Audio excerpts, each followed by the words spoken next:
comment ça se fait que le Seine, à un moment donné, de façon aussi efficace, modifie justement le filtre des gens pour que ces personnes-là se mettent à télécharger dans le champ des possibilités des solutions ou des idées ou des personnes ou circonstances auxquelles il ou elle n'avait pas accès.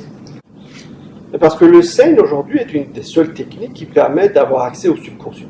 C'est-à-dire qu'en physique quantique, on sait que quand on prend des particules de polarité opposée, de même charge, quand on les met en rapport, en contact, elles disparaissent. Et on arrive à un point de neutralité, et c'est là où on a un flash, et on arrive dans ce qu'on appelle un espace de Planck, et on a un saut quantique, et la réalité du moment, la matière du moment, se réorganise sous une autre forme. C'est une autre forme qui est en général plus complexe, mieux organisée, plus ordonnée, par rapport à l'autre qui était plus chaotique et plus compliqué, mais moins complexe. Donc l'évolution se fait comme ça, vers la complexité supérieure et une complication inférieure. Et on s'est rendu compte en fait que ce point de neutralité était atteignable aussi par un être humain si on pouvait comparer ses émotions positives et négatives à ces particules positives et négatives. Donc lorsqu'on est attiré vers la matière dans un rythme, une polarité horizontale, on a notre cerveau qui est à un rythme effréné, qui est assez rapide, qu'on appelle un rythme bêta. Et ce rythme bêta emmène les gens dans un jugement, et comme tu disais tout à l'heure, dans la recherche du plaisir et essayer d'éviter les souffrances. Donc, dans une sorte de fiction, de réalité personnelle qui n'a rien à voir avec l'actualité réelle des choses.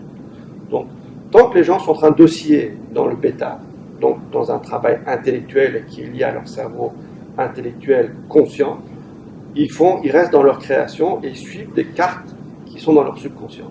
Et dans cet état-là, ils sont incapables d'arriver à ce point zéro et de passer à un autre plan d'organisation. Le Seine est un outil qui va leur permettre de quitter cet état de rythme de cerveau en bêta et d'arriver dans un rythme qu'on appelle un rythme alpha, qui est un rythme plus lent où le conscient laisse place au subconscient. Et c'est une technique qui arrive à faire ça parce qu'elle passe à travers le corps. Et aujourd'hui, on sait, il y a plein d'études là-dessus, que la façon d'atteindre le subconscient est de passer par le corps, donc par l'intérieur, comme tu l'as dit, et non pas par l'extérieur, mais par la pensée. Puisque le subconscient est une sorte de machine, et la pensée consciente n'arrive pas à parler à cette machine.